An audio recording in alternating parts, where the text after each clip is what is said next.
साल 1980 की बात है। रेशमा 9वीं कक्षा पास करके 10वीं में गई थी।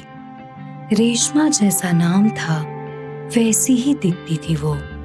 रेशम सी मुलायम त्वचा, रेशमी काले घुंघराले बाल, आंखें थोड़ी छोटी छोटी पर खूबसूरत। एक मासूमियत थी रेशमा के चेहरे पे। 10वीं में आ गई थी पर अभी भी काफी बचपना था उसमें। 10वीं कक्षा का इम्तिहान बहुत महत्वपूर्ण होता है और रेशमा गणित में थोड़ी कमजोर थी। इसीलिए रेशमा के अब्बू जाकिर ने उसे गणित की ट्यूशन लगवा दिया था।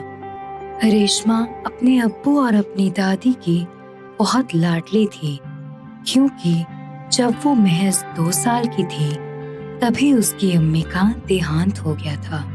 इसलिए जाकिर उसका कुछ ज्यादा ही ख्याल रखता था।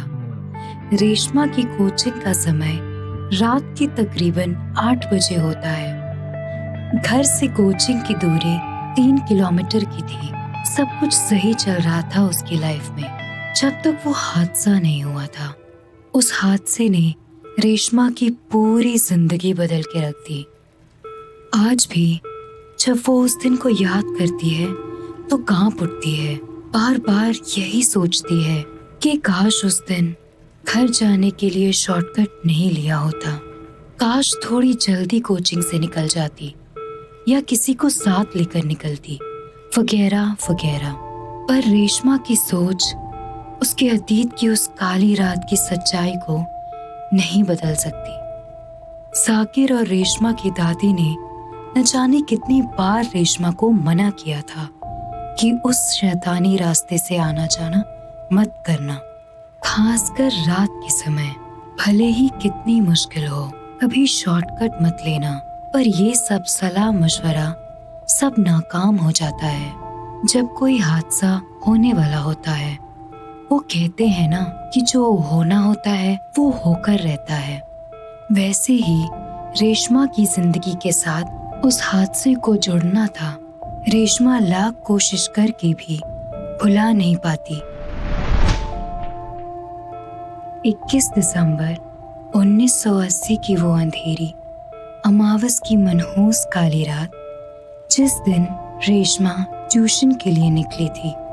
गणित के कुछ कठिन सवालों का अभ्यास कराते कराते उसके मास्टर जी को वक्त का ख्याल नहीं रहा और 9:30 बजे खत्म होने वाली क्लास उस दिन 10:30 बजे तक चली। रेशमा भी मास्टर जी के बताए सवालों को सॉल्व करने में इतना खो गई कि उसे भी वक्त का पता नहीं चला। जब क्लास खत्म हुई तब उसने घड़ी पे नजर डाली तो होश उड़ गए। 10:30 बज रहे थे। रेशमा थोड़ी सहम जाती है और सोचती है, आज तो बहुत लेट हो गया, अब जल्दी घर पहुंचना होगा। वो मास्टर जी को प्रणाम करके जाने लगती है कि तभी मास्टर जी उससे कहते हैं, क्या मैं चलूं साथ में? रात बहुत हो गई है, मैं छोड़ आता हूँ तुम्हें। पर रेशमा अपनी बहादुरी दिखाते हुए बोलती है, नहीं नहीं सर, मैं चली जाऊंगी, रोज का आना जाना है मेरा, आप परेशान मत होइए। मास्टर जी ने भी सहमति में अपना सर हिलाया और बोले, ठीक है, पर ध्यान से जाना। रेशमा वहां से निकल पड़ती है। पर आज रेशमा सोचती है कि काश उस दिन अपनी बहादुरी ना दिखाई होती, मास्टर जी की बात मान ली होती, तो ये हादसा उसके साथ नहीं होता। रेशमा कोचिंग से निकल के रास्ते पे आती है। लेट होने की वजह से उसे भूख भी लगने लगती है। वो यही सोच रही होती है कि इतना लंबा रास्ता चल के जाऊंगी तो और लेट हो जाएगा। यही सोच के वो शॉर्टकट ले लेती है, जिस शॉर्टकट के लिए हमेशा उसकी दादी और अब्बू ने मना किया था। वैसे तो उस शॉर्टकट से रेशमा के घर का रास्ता सिर्फ 5 मिनट का था, पर उस रात वो रास्ता उसके लिए काफी लंबा हो गया था। वो चल तो रही थी पर उसके दिल में एक अजीब सी घबराहट बनी हुई थी। रास्ता बिल्कुल सुनसान था और अंधेरे से लिपटा हुआ था। तभी उसे किसी के चलने की आहट सुनाई देने लगती।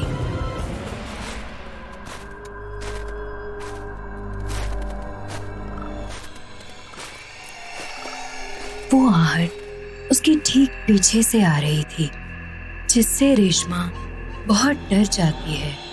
पीछे मुड़ के देखने की हिम्मत तो नहीं थी, पर कौन है ये? बिना देखे भी उसके दिल को चैन नहीं मिल रहा था। वो जैसे ही पीछे मुड़ने की कोशिश करती है, अचानक एक आदमी जिसने काली शॉल ओढ़ रखी थी उसके ठीक पास से गुजर जाता है। उसे देख के रेशमा की धड़कन तेज हो जाती है। उसकी शॉल जगह जगह से फटी हुई थी। हाव भाव से वो एक भिखारी लग रहा था। उसे देखकर रेशमा सोचने लगती है, क्या ये मेरा वहम है या सच? अभी तो कोई नहीं था आसपास।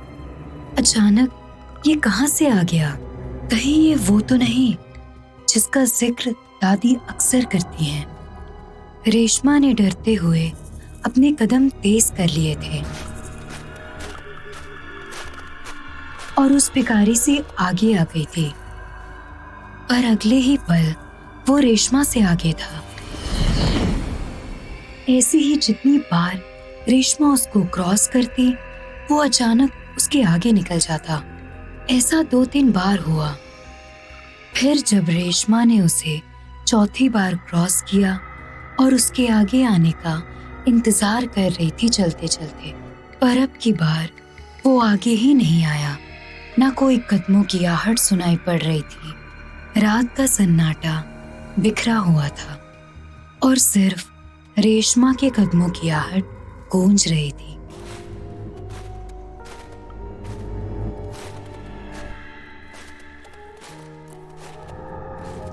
रेशमा ने पीछे मुड़ के देखने की कोशिश की, पर वहां कोई नहीं था। वो बहुत ज्यादा डर जाती है और सोचने लगती है कि अचानक वो गायब कहाँ हो गया। रेशमा और तेज तेज चलने लगती है, पर कुछ देर बाद उसे एहसास होता है वो चल रही है पर आगे बढ़ नहीं पा रही। सुनने में थोड़ा अजीब लग रहा है, पर बात बिल्कुल सच है। रेशमा अपनी चलने की तीव्रता और बढ़ा देती है, पर रास्ते में आगे नहीं बढ़ पा रही थी। एक ही जगह चल रही थी। ये रेशमा के लिए काफी अजीब और डरावना था। ऐसा लग रहा था जैसे किसी ने उसे वहां रोक लिया है। धीरे धीरे आसपास कोहरा छाने लगता है। काली रात, ऊपर से ये कोहरा। रेशमा को आसपास की चीजें दिखनी बंद हो गई थी। उसकी आंखों के सामने अंधेरा छाने लगा था। वो बहुत कोशिश कर रही थी वहां से भागने की, पर भाग नहीं पा रही थी। अचानक वो कोहरा हटने लगा। धुंधला धुंधला सा कुछ दिखने लगा था। रेशमा अपनी आंखों को मसलते हुए वापस देखने लगती है तो सामने का नजारा बिल्कुल बदल चुका था। वो रास्ता, वो जंगल कुछ भी नहीं था। रेशमा जहां खड़ी थी वो एक खंडहर जैसा इलाका था। उसके ठीक सामने एक गुफा थी। रेशमा इधर उधर नजर घुमाती है तो उसे एक बड़ा ही अजीब, भयानक और डरावना दृश्य देखने को मिलता है। एक विकराल, विराट और भयानक सा दिखने वाला इंसान रूपी हैवान गुफा के ठीक सामने बैठा था। एकदम रेशमा की नजर के सामने उसके बड़े बड़े दांत, मोटी मोटी उंगलियां, भालू जैसा मोटा और बालों से भरा हुआ शरीर, पैर हाथ किसी गोरिल्ला जैसे थे, जिसपे जगह जगह चोट के और घाव के निशान थे। सर पे 2 बड़े बड़े सींग थे। ये नजारा देखकर रेशमा की तो हालत खराब हो गई थी। उसी एक झलक से गला सूखने लगा था। वो इंसान के शरीर वाला हैवान था। वहां बैठ के किसी इंसान के जिस्म को नोच नोच कर खा रहा था।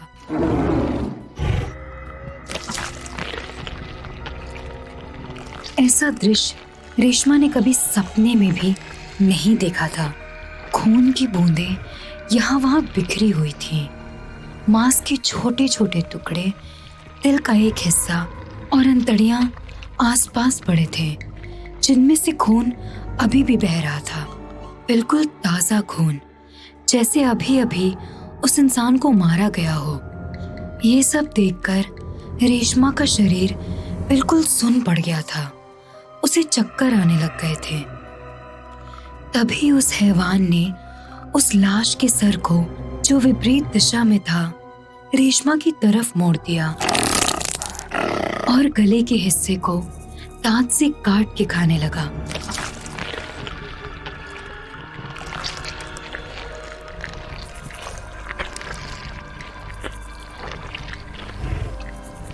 तभी रेशमा की नजर उस लाश के चेहरे पर जाती है, जो अभी भी पहचानने के लायक था। जैसे ही उस लाश का चेहरा देखा, रेशमा के तो होश ही उड़ गए। उसका पूरा जिस्म पसीने से भर गया। वहां ठंडी हवा चल रही थी और वातावरण भी बहुत शीतल था। उसके बावजूद वो पसीने से नहा चुकी थी। उसके कान के ठीक पीछे पसीने की एक बूंद आहिस्ते आहिस्ते उसके गले तक आ रही थी, जिसे वो महसूस कर पा रही थी। वो इतनी डर गई थी कि उसके कपड़े सब भीग गए थे, कुछ पसीने से तो कुछ पी से। रेशमा समझ नहीं पा रही थी ये क्या हो रहा है, ऐसा कैसे हो सकता है। ये तो बिल्कुल नामुमकिन है। फिर कैसे? जो लाश वो हैवान इतनी देर से खा रहा था, बड़े खूंखार तरीके से, वो और किसी की नहीं, रेशमा की खुद की लाश थी। पर रेशमा तो अभी भी जिंदा थी, सही सलामत वहां खड़ी थी। लेकिन वो कैसे खा सकता था फिर उसे? दिमाग में इतने सारे सवाल और दिल में बेहिसाब डर। इतना अजीब पल था वो रेशमा के लिए। तभी वो हैवान अचानक उस आधी खाई हुई लाश को वहां छोड़ के गायब हो जाता है। रेशमा की आंखें उसको हर जगह ढूंढती है, पर वो वहां नहीं था। वो कहीं चला गया था अचानक। रेशमा इधर उधर देख ही रही थी कि तभी वो लाश, जिसको वो हैवान खा रहा था और आधा छोड़ के चला गया था, उसमें कहीं से जान आ गई थी। वो अपने टूटे हुए हाथ पैर को वापस सही करते हुए उठने की कोशिश करने लगती है। कुछ ही पल में वो उठ खड़ी होती है और रेशमा की तरफ बड़े गुस्से से देखती है। उसकी एक आंख से खून की धारा बह रही थी, जैसे खून के आंसू रो रही हो। अचानक रेशमा की दिशा में धीरे धीरे बढ़ने लगती है। चाल अचानक तेज हो जाती है उसकी और तेज कदमों के साथ रेशमा की तरफ आने लगती है और ठीक उसके चेहरे के पास आकर रुक जाती है। उसमें और रेशमा के बीच आधी इंच की ही दूरी रह गई थी। फिर वो रेशमा की आंखों में देखते हुए गुस्से से बोलती है, बहुत गलत किया तूने ये रास्ता लेके। सब खत्म हो जाएगा, मरेंगे, सब मरेंगे। ये कहते हुए जोर जोर से हंसने लगती है।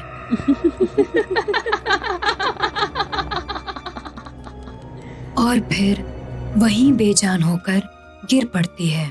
ये सब देख के रेशमा इतना डर जाती है कि वहीं बेहोश हो जाती है। जब रेशमा की आंख खुली तो वो खुद को अपने कमरे में पाती है। अपने बिस्तर पे उसके पास उसकी दादी बैठी थी। अब्बू वहीं पास खड़े थे। सब लोग परेशान थे। मास्टर जी भी वहां उपस्थित थे।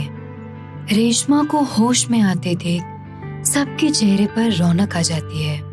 रेशमा सबकी बातें सुन रही थी पर समझ नहीं पा रही थी। उसके दिमाग में बस एक ही बात थी, जो कल रात को हुआ क्या वो सच था या झूठ? वो घर तक कैसे पहुंची?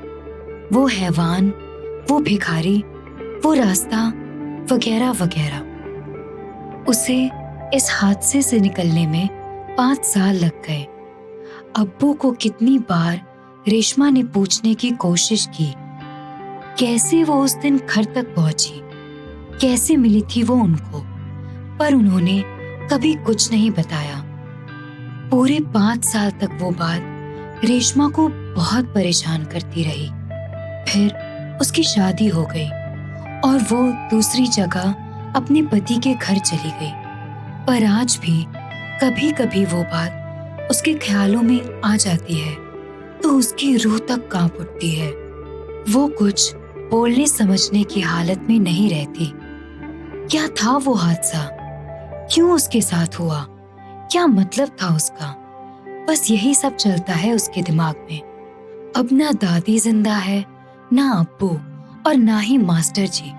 उस हादसे के बाद यही लोग थे उसके सामने, पर अब इनमें से कोई भी जिंदा नहीं है। तो वो राज रेशमा के लिए एक राज बनकर ही रह गया। और हाँ, सबसे इम्पोर्टेंट बात, उस रात के बाद रेशमा के अब्बू ने गांव वालों के साथ मिलकर उस रास्ते को ही बंद करवा दिया। अब वहां से कोई नहीं आता जाता। पर रेशमा अभी भी अपने ख्यालों में कभी कभी उस रास्ते पर चली जाती है।